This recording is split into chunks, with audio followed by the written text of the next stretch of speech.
2,5 месеци по страотниот пожар што го потресе Кочани, предистражната постапка заврши со 46 осомничени, а државниот обвинител Љупчо Коцевски за 24 истакна дека не е исклучена можноста бројката да се зголеми. Но истрагата и понатаму причина за серија пресконференции и партиски препукувања. Опозицијската СДСМ и денес со обвинувања кон Коцевски и Мицкоски дека им должат одговори на родителите зошто досега нема обвинение против Драган Казак Петрушев, сменоводител кој вечерта раководел со акциската контрола во дискотеката Пулс. Дали е точно дека постои снимка на која се гледа дека лично Драган Петрушев спротивно на стандардно оперативните процедури ги заклучува врати на дискотеката Пулс и не дозволува никој да го напушти објектот? Ако обвинителството поседува вакви снимки од безбедносните камери на дискотеката, зошто досега нема обвинение против Петрушев?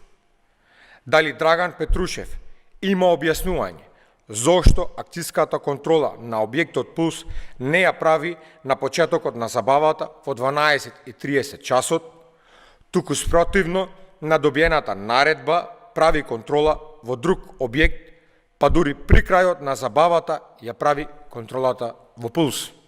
Премиерот Христијан Мицкоски пак ги отфрли обвинувањата од СДСМ дека заедно со јавниот обвинител Коцевски го штитат началникот на СВР Штип или било кого во врска со трагедијата во Кочани.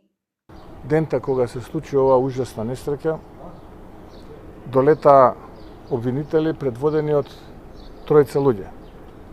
Тој е актуелниот јавен обвинител Љупчо Коцевски, Гаврил Бубески и Ислам Абази. Ова се трите имиња кои што може јавноста да ја подценуваат од СДСМ и од страна на ДУИ и од други политички партии, но јавноста јасно и многу свесно знае кои стојат позади изборот на Ислам Абази, Гаврил Бубески и Љупчо Коцевски. Јас во една прилика во парламентот го читав листингот на пратениците кои што го гласаа Љупчо Коцевски за јавен обвинител. Тој може да биде се, но никако не може да биде близок до ВМРО-ДПМН, туку тој е јасно изгласан од мнозинството во парламент и од владата во која што членувале СДСМ и ДУИ на предлог на тогашниот прв заменик председател на владата, господин Артан Груби. Така што се разбира дека ги отфрлам овие неосновани обвинувања и ги повикувам СДСМ, но и останатите, би рекол, кои што се обидуваат да профитираат политички на оваа ужасна трагедија, да не го прават тоа. И додека партиите меѓу себе се препукуваат и обвинуваат, граѓаните скептични дека овој случај ќе има разрешница. Не верувам, затоа што сите што се одговорни се функционери. Дај Боже, да се смират малку душите на родителите и за децата што лежат у гробиштата. Да дојде нешто на виделина да излезе да се правда. Ама не верувам, тешко многу.